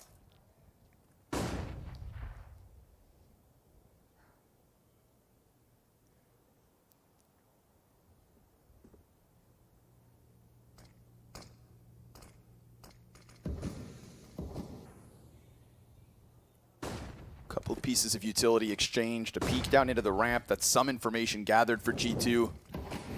But in terms of control, NaVi have mid. Alexi decides to swing out the second op. Simple falls past him. Good shot from Alexi B. That's Boomich out of this one. 40 seconds left for NaVi to try and get that second T round win in overtime. Yeah, quick shot and punish. Another 5v4 here for G2. m0NESY looking primed. Sure enough, hits Bit. Now 5v3. Simple still so close to Alexi. Did he see that? Yeah, he saw. Alexi's right there. Simple executes it with the Desert Eagle. That's the bomb. Oh, the and lurk. Perfecto. He gets through the murder hole. There's a single defender in Hunter on B.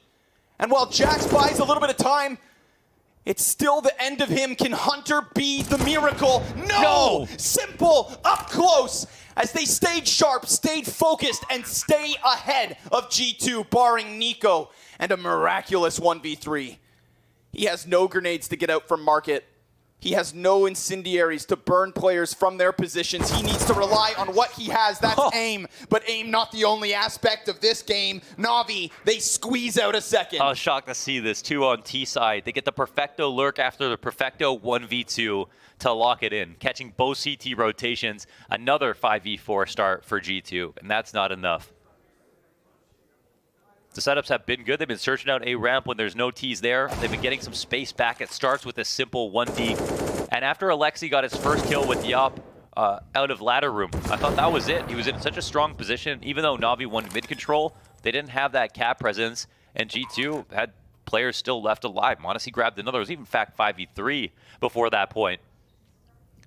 But they took that mid control. They did something with it. Yes. They got into the murder hole. And Perfecto, of course. They paid the entry cost and then got their money's worth. Yeah, find that timing. Perfecto with critical impact in overtime. We're talking about razor-thin margins in the first half, so wouldn't necessarily say this is written and done. NaVi only 1 round ahead. But I think it was NaVi who really, played palpably worse in that first half, even though it was pretty close half overall. I wonder if they feel the same way. What their expectations are coming into the second half of overtime. The G2 actually never tried a full A hit.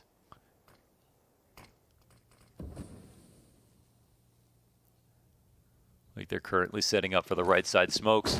Here we go. Boomich at bat. Gets Hunter first. Jax in sight. Great trade. Use that space properly. Simple not able to find any targets through the smoke. Alexi just rattles some bullets in and falls back. Bomb will be planted default. Quick he's pressure not being though. covered. Electronic. The flash. Dude! Oh, Jax! That's a huge bit of impact. As he just left Alexi out to dry, he was able to recover. That peak looked like it was going to be the end of the bomb plant. And now Bit and Simple 2v4. Jax has done everything for G2 this round. And by the looks of it, NaVi are out. They tap. They let this go. Jax with the impact. Yeah. Okay, the refrag on Boomich, 2 frags in CT spawn. This is the whole round on him.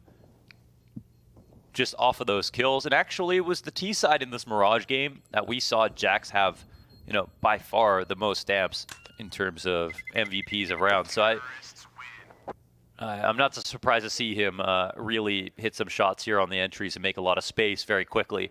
That spot where the bomb gets planted default is crazy because they don't actually have CT spawn control. They're just more worried about the threats of actually getting the bomb down with players alive on Cat, players alive in jungle. But I think they flashed CT maybe so that Jax could peek. Yep. And was almost mistimed. I mean, it wasn't at the end of the day, but nearly. Yeah, that bomb gets dropped. It's not easy to plant it again. Oh, man, they're playing a dangerous game with that one. Yeah. But There's been narrow margins for both teams, to be fair. Still anybody's game. And now NaVi are being a lot more active about middle. This is way different from what we saw in half number 1. Jack's going to try to rinse and repeat, look for another clean entry pathing, but this time hitting B. Util starts to come over. Perfecto fully blind. Bit able to hold off one. That's the bomb confirmed and down on the dirt. Jax has been spotted. A second here from Bit. He's just letting them trickle outwards. This continuity in the flashbangs, finally something comes back. It's Modesty and Nico in the 2 versus 5. They put the kid in the clutch and Boomich ends him. NaVi have taken 18 and will have another match point to work with. Oh, now we're talking. Now the energy's here. They're thinking, and they stopped that first kill. I think they needed to get out of the window in that situation instead of just peering out over towards Van, and they got mauled. This is 2 rounds. G2 decide to go for full A, then full B. 2 things that they really didn't use very often. Maybe the B sites a couple of times.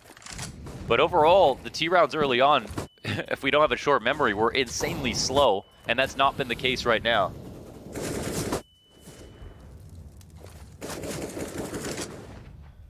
They've thrown it out the window to go back to their old style.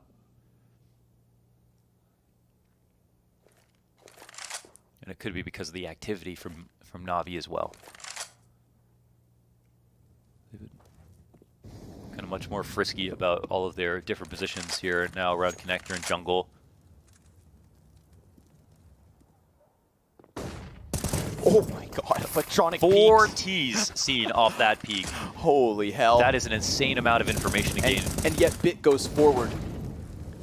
All that presence, and he looks to lock into the bunker. He taps the vent. They're able to get past him. Perfecto's going to be under question, but Bit gets the bomb. And Perfecto cuts it off on the other end. And with that, NaVi survived the test. Bit with the headshots are back. It takes a little OT, but Bit is back in his entirety. Yeah, one Excellent bullet. game from him. Excellent clutches from Simple. And an awesome showing from G2 that took all of us by surprise. A different flavor from G2. A different look in regulation. NaVi survived their opening match. NaVi survived their test. And G2 will join the other great teams at 0-1. And 0-1, yeah. If it wasn't already a nightmare. Either of them going down was going to be tough. This is a Mirage game that they damn near had. I mean, you know, they touched on to 15. or the 14. It was like 14-12 at one point, of course, but leave it to NaVi to perform a comeback. And it's crazy to just see like the composition of the rounds change so drastically in terms of game philosophy as the game rolled on. And we saw NaVi get more aggressive on their CT sides, and G2 also pick up the tempo on their T sides. Has me wondering what that first half was all about. Yeah. But how long ago that was. More questions, and some answers. But to give you guys even more answers to unpack all that, we pass this one back over to the analysts. There was a reason why this matchup was viewed as such a split affair, and Mirage delivered exactly that. NaVi are the ones to be pushing it over the line at the final minutes, gentlemen. What a fashion to be doing it. I don't even know how we're going to be breaking down this. Yeah, what a comprehensive game of Counter-Strike. Just so many different looks in that one. We had clutches, we had star power, we had great strategies, excellent splits. That gave us everything, Maniac. I don't even know where to start, so I'm going to let you do it. It's the highest level of Counter-Strike, and I think it's the best proof you ever need that sometimes a game of Counter-Strike is decided in a millisecond, a minute timing. So many of these rounds were drained to the last second, were played on a timing. That window lurk, for example, let's just get by G2. These were decided by details, and I had an amazing time watching it. Yeah, no, it was absolutely incredible to witness. I mean, we're just looking at the scoreboard across the board, the fact that Bit, 31 kills, bottom fragging, Boomage, 17 kills, literally almost exactly the same when you look over the side of G2 as well. It wasn't necessarily a question of those individuals, but one individual I was really impressed with, already said his name, was Bit. We were looking at him coming into this to, be delivering, rather, that consistent form that we saw in 2021, and I am liking what I'm seeing from him so far. Yeah, extremely high expectations for Bit, and he delivered hugely in that game. You could see just towards the very end, so many of these rounds he's in a position to multi-kill, and he does so perfectly, and he even plays it cleverly. It's not only based on his aim, it's not only based on his mechanical prowesses. He knows when to fight, when to cut back, get back into the game. He got the bomb towards the very end. That was massive. He had a huge game from Bit. You say it's not all about his mechanics, It's not Maniac, only about it. Not only about it. This guy had 23 headshots, okay? that is insane. I usually don't care that much about headshot percentage, but when your time to kill is as fast as Bits, when he's running into a bomb site, it is tough to stop him. You think you're ready, you think you're in a good setup, but he broke some of those setups open for G2. The way that he is able to just, on a dime, stop, find the headshot, move on to the next target. It is explosive stuff. It's what we needed if NaVi really wanted to be contenders at this major. We needed Bit to show up. We needed Simple. We got it. I want a little bit more from Electronic, but at the same time, I'm liking what I'm seeing from NaVi already. Yeah, we definitely got what we wanted from Simple as well. I want to throw round 29 into the mix. That was one of my favorite moments from this map. An incredible clutch from Simple. Yeah, I feel like round 29 is all that Simple is about. It's the beauty of Simple. It's the finest detail of what he can bring to the table. It starts with m0NESY picking up that first kill. This is the 5v4 with 30 seconds left. G2 have everything they need. They have 2 rifles close onto the A side. They should be able to finish off and go back to 15. Here that timing being found by Electronic, pushes into down the drain, kills coming in from Jackson Nico, trades happening, and this is now what Simple is about. It's about searching for information. It's about maximizing any kind of advantage you can find in the clutch. Beautiful wallbang onto Nico. He had spotted him before. m0NESY finds Perfecto, and now Simple starts to dance. And even before he got there, he played around angles for so long. And there is only Simple, I guarantee you, only Simple in the world plays that 1v1 like this. That angle didn't even exist before Simple played in that 1v1. I am not kidding you. He is the only player on Earth that would actually take that 1v1, because at the time he knows I have 0.1 second to find the shot, but I will. I just want to quote you, Maniac. I hope you don't mind. Before that round happened, you said there's absolutely no way NaVi should win this round. It is literally only Simple that could make that round work. Just looking at that angle, there's so many reasons people don't do that. You're playing left eye kind of crouched angle into a right eye swing.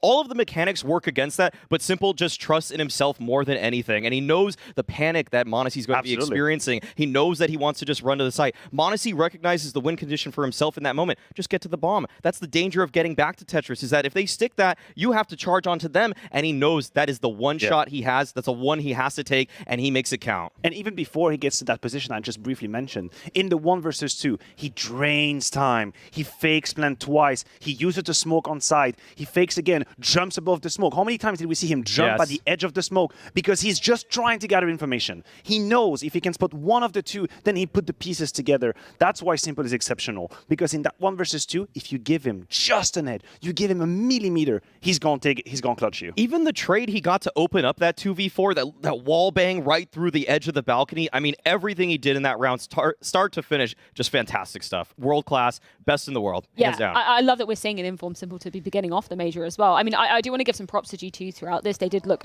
really, really good. Some of the individuals really shining. I know you were talking about Jax having some really instrumental, impactful moments. Just unfortunate that they couldn't push it over the line, and now they're going to be falling into those 0-1 teams. Yeah, it is unfortunate if you're G2 because at the end of the day, it doesn't matter how good you play against NaVi. You're in 0-1. You're going to have hard matches coming your way. I hope they are not too hurt emotionally from dropping the ball in that one. I think they had what they needed to close the game. Remember, they won what it is, an eco round, like 3v4 worst situations. They had all the cards. They had all the tools to go in that 1-0 category. Now they have to reset. I like the approach. They gave us a new flavor on the T side, something we haven't really seen from G2, but it just wasn't enough, and I hope it doesn't chip at the confidence.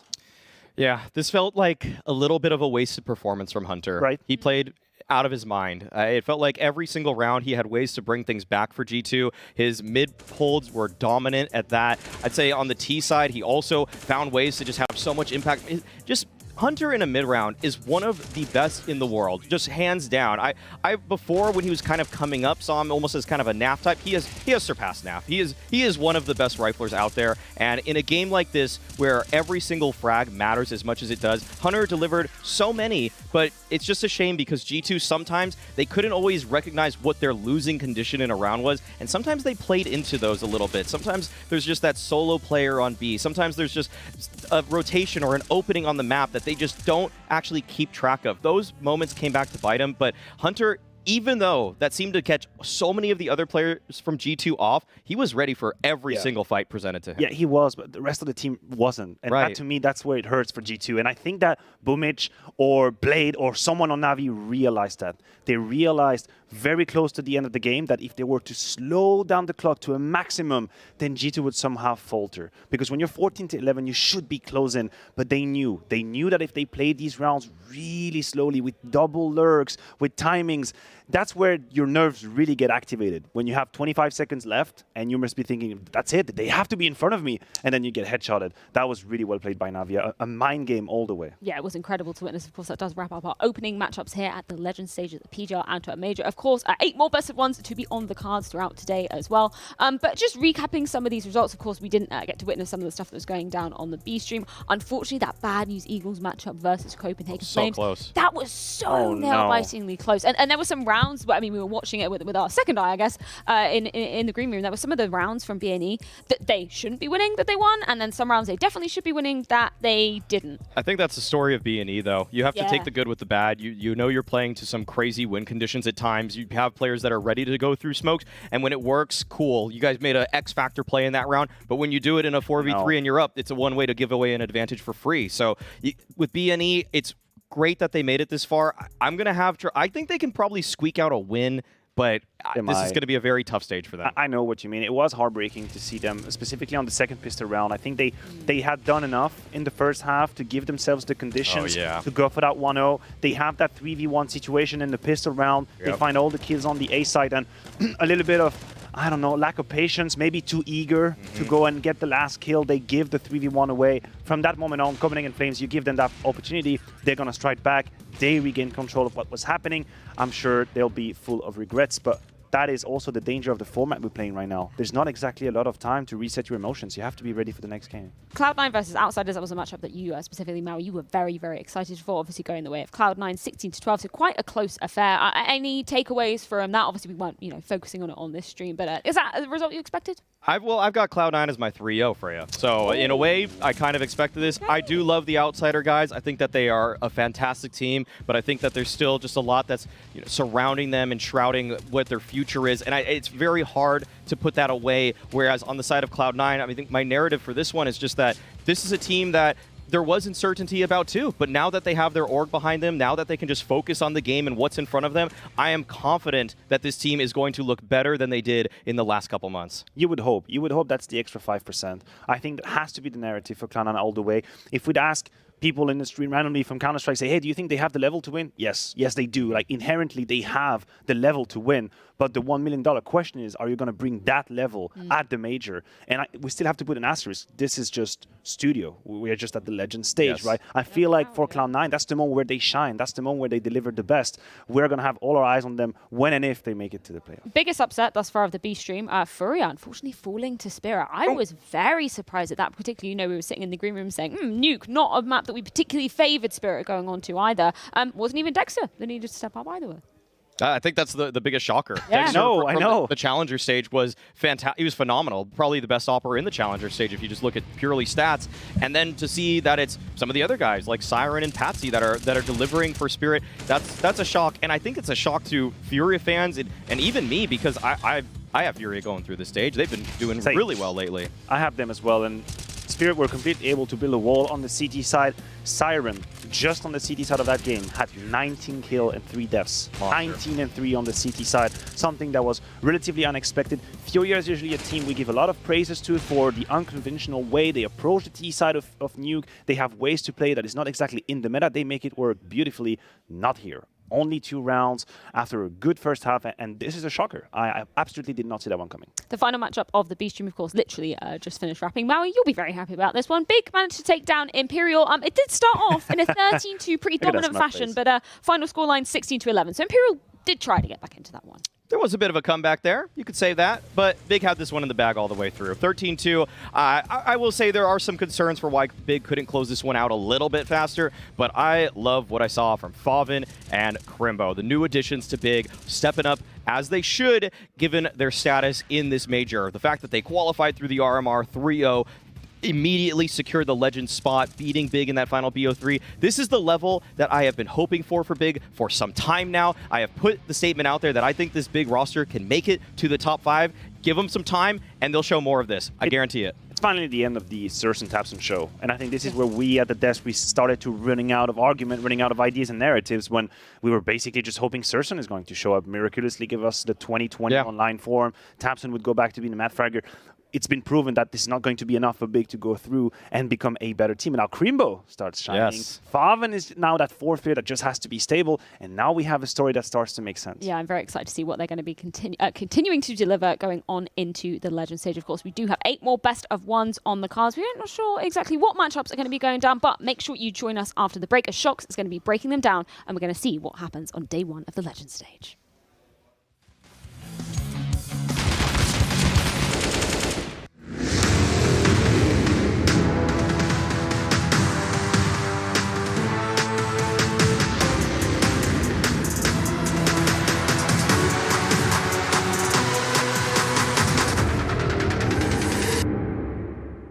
Esports is what we live and breathe. For us, it's more than a game. It's a reality, where a group of letters can mean everything. Where Mirage is a place for bombs, battles, and glory, not an illusion. Where the true heroes are those in front of the screen.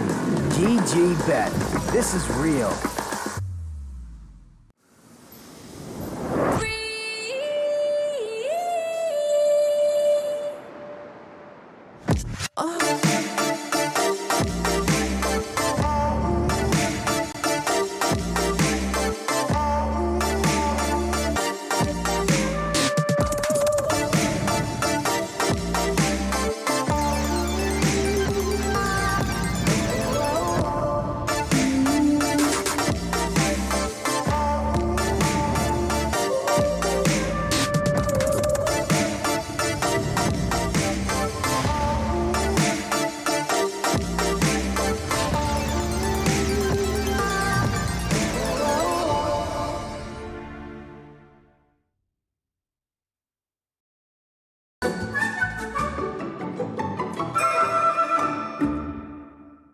We're taking Pick'ems extremely seriously as a Counter-Strike community, so I thought I'd get a man who's very serious about Counter-Strike to join me to discuss his. It is Tabson from Big, and he's going to talk us through his Pick'ems right now. Tabson, you just told me you locked these in a few minutes ago in your room. Yeah, absolutely, and I feel very confident with my picks. But obviously, some people might get hurt with the feelings, but hopefully it's understandable. it's a competition. So It's the most important competition. No one cares about who's lifting that trophy. Everyone cares about their diamond coin. Should we start with your 3-0? yeah, I did pick ourselves. Like, I have faith in ourselves to go 3-0. It will be a hard one, but I believe in ourselves. You went 3-0 in the RMR. Were you surprised by that success? Absolutely. So who else are you going to be sending through? Obviously, I believe that NaVi will go through, Heroic. I believe also G2 will go through, Cloud9. That's 4, right? That's 4, yeah. So you've got 3 more of your general 7. I think Ants, Vitality as well. Who's a FaZe, obviously. Talk to me about some of the teams that you haven't included here. I think, I don't know, like there are some, like now with the roster change as well with Broland, probably they have also some motivation right now. But I think it will be a really hard one to go through. Like it's the major, obviously there are only good teams. It's like really hard to choose one of not of them. Let's talk also about your 0-3 then. I know this is a hard one, or maybe it's not a hard one for you, Tabson. Obviously it's a hard one, but I've chosen Imperial. Since we also played the first game against them, it's likely that either one of us or one of the first team who's losing is going 3-0. But I believe Imperial will be the team to go 3-0, or obviously Bad News Eagles. They can be upsets, but I think one of these teams will go 3-0, and yeah, I'm looking forward if I can be right or wrong. But it will be a close game for sure against them as well. I'm looking forward to play against them. Thank you so much for talking to me, Tabson. Good luck with your pick'ems, and good luck at the Ruddy Major.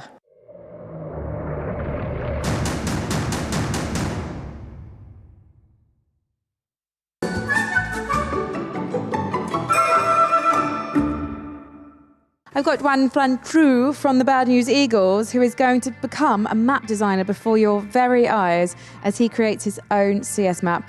Juan Flantru, can I call you Juan? Just call me Juan. Juan, I will call you Juan. And The number Flange- 1 in the server. Yeah, exactly. And number 1 in the map The design map game. designer. Yeah. Let's get started with the outline of the map.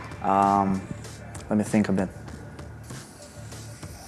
Classic. Yeah, another classic one.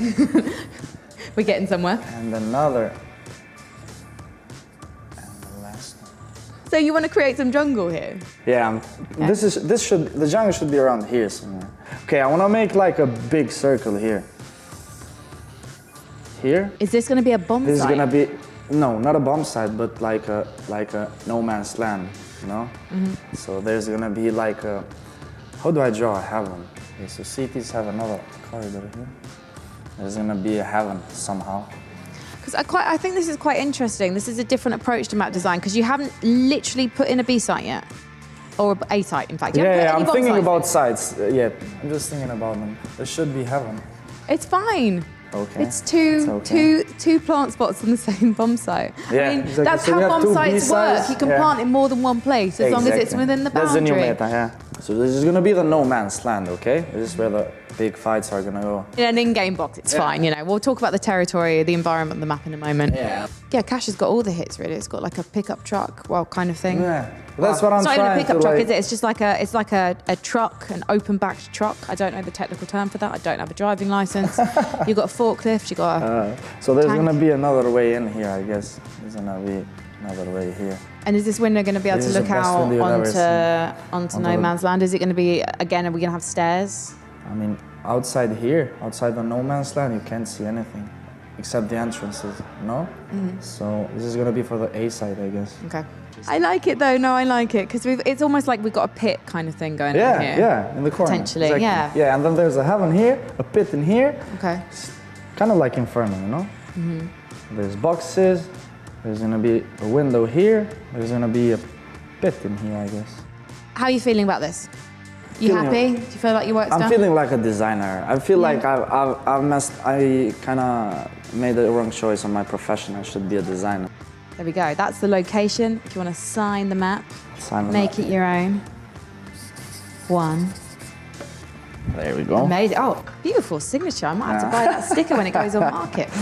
Thank you so much for joining me. Thank you for inviting me. And good luck to Bad News Eagles and the rest of the Challenger stage and the rest of the major.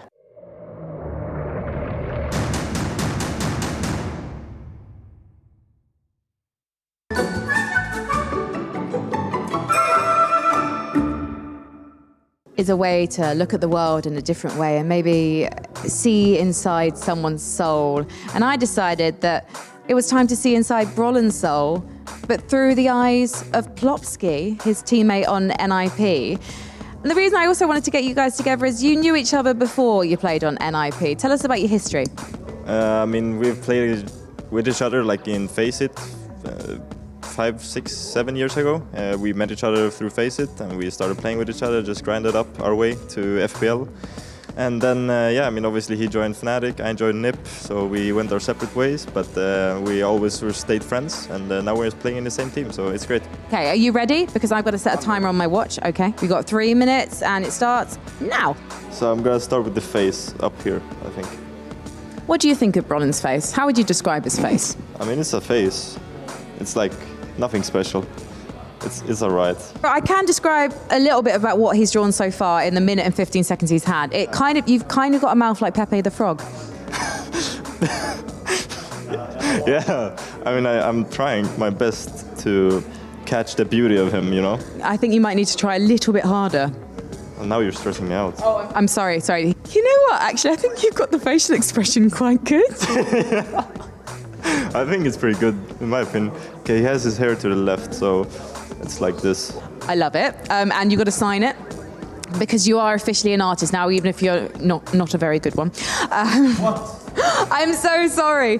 It's fine. I'm sure someone out there would pay for this because they're Ninjas fans. You know, Sweden loves you.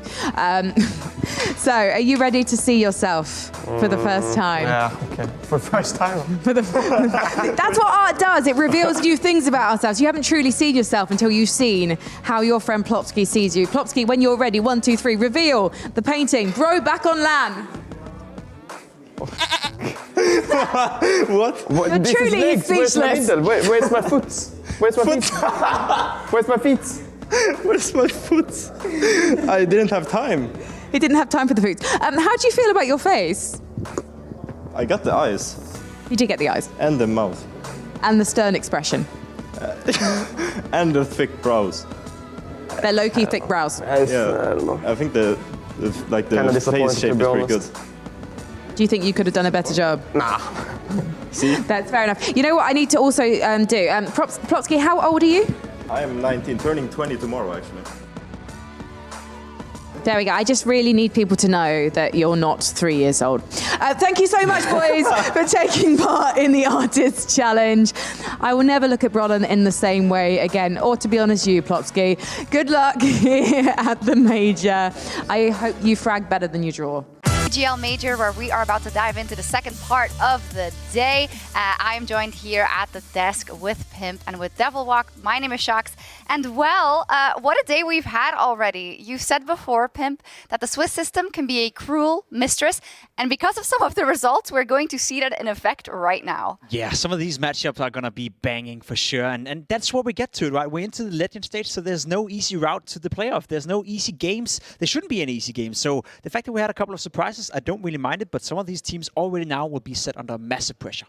Yeah, I mean, once you get to this stage, you have to have the mentality that you have to beat any opponent, no matter what's thrown at you. Even if it's the favorites coming into the tournaments, you have to be ready to beat them. And a couple of those favorites haven't exactly started where they needed to. Let's take a look at the schedule and what it has dawned us because of those first results. Here on the A stream, we'll be starting with Heroic versus Team Spirit, but they're all finger-licking good. And I think, Pimp, that's exactly what you said. There are no easy matchups. Every game is going to be important and be difficult. Yeah, it should be difficult, right? Playing at a major, everything should be difficult, especially getting into a scenario where you're just one game away from qualifying for the playoff. I like these matchups. Heroic Spirit, of course, a good one. Copenhagen Flames, Inns is an interesting one to me because we saw Inns play some super good Counter-Strike, taking down one of the favorites to win the entire thing in FaZe Clan, which is why they are on the B stream against Bad News Eagles. I also wonder about Big Natus Vincere because NaVi had such a great game versus G2. It really came down to the wire. Big also pretty handily set aside Imperial, even though they were able to fight back just a little bit. This could be a really good test for Crimbo and the likes against NaVi. Yeah, absolutely. I mean, for me, I've always been in this kind of set mode when I look at Big.